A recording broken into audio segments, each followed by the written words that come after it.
Em Demalo, por exemplo, todo ato de luxúria que não seja a mistura de homens e mulheres é considerado contra a natureza de qualquer animal como tal. Novamente, na Suma contra os gentis, os pecados contra a natureza estão associados ao assassinato, na medida em que impedem a concepção humana. Assim também Tomás segue Aristóteles ao usar o desejo de tal cópula como um exemplo de um desejo não antinatural. Desculpa, antinatural, que tem esse não tá sobrando. Tão antinatural quanto o desejo de comer carvão ou sujeira.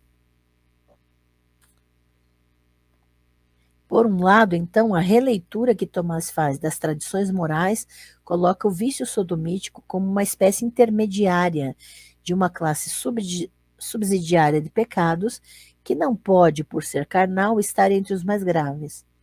Por outro lado, o vício contra a natureza é a negação da ordem da natureza animal e, portanto, do Deus da natureza. 3 descrições do vício apresentam essa oscilação com grande energia. Elas ensinam que ele é um vício carnal, um vício bestial e um vício que não pode ser nomeável. Cada uma dessas descrições é nomeada, né? Cada uma dessas descrições é justificada pelo que Jordan começa chamando de uma leitura errônea de uma passagem autorizada. Um pecado carnal é, segundo Tomás, um pecado que se consuma em um voltar-se para, um apegar-se a algum bem corporal. Ele surge e é parcialmente atenuado pela violência da nossa concupiscência da carne.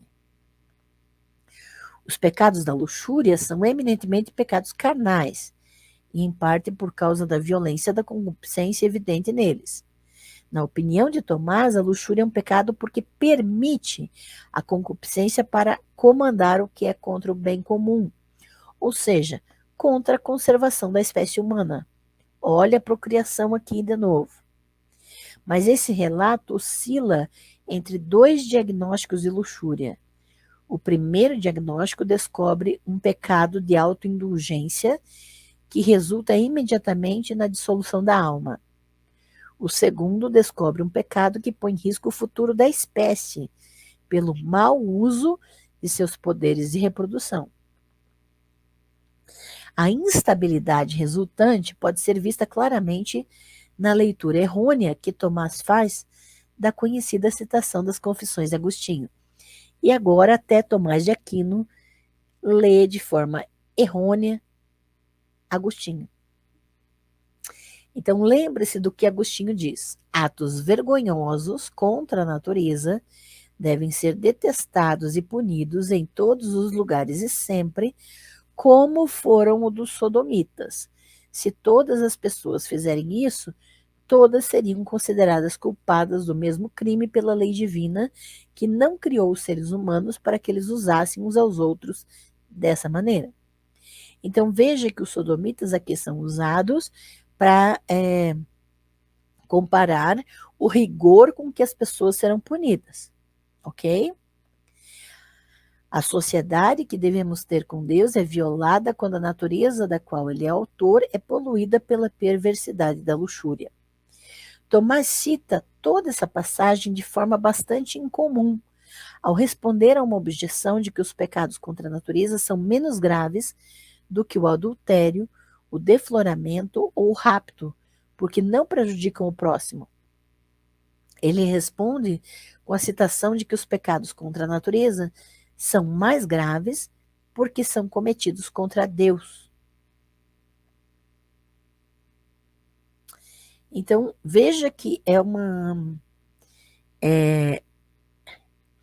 ele está querendo provar uma coisa citando um texto que fala exatamente o contrário. Então, o texto de Agostinho vai falar da gravidade dos pecados contra a natureza. E Tomás cita essa passagem para falar de que os pecados contra a natureza são menos graves. A passagem autorizada de Agostinho torna-se pertinente somente após 2 leituras errôneas. A primeira leitura errônea, explícita, desloca a ênfase da passagem da perversidade da luxúria, libido, a grande palavra do diagnóstico espiritual agostiniano, para o mau uso dos corpos criados. A segunda leitura errônea, a implícita, muda a alusão dos sodomitas da ferocidade da sua punição para a espécie presumida de seu crime. Assim como os profetas do Antigo Testamento e grande parte da exegese patrística, Agostinho toma a destruição de Sodoma como um tipo de ferocidade do julgamento divino.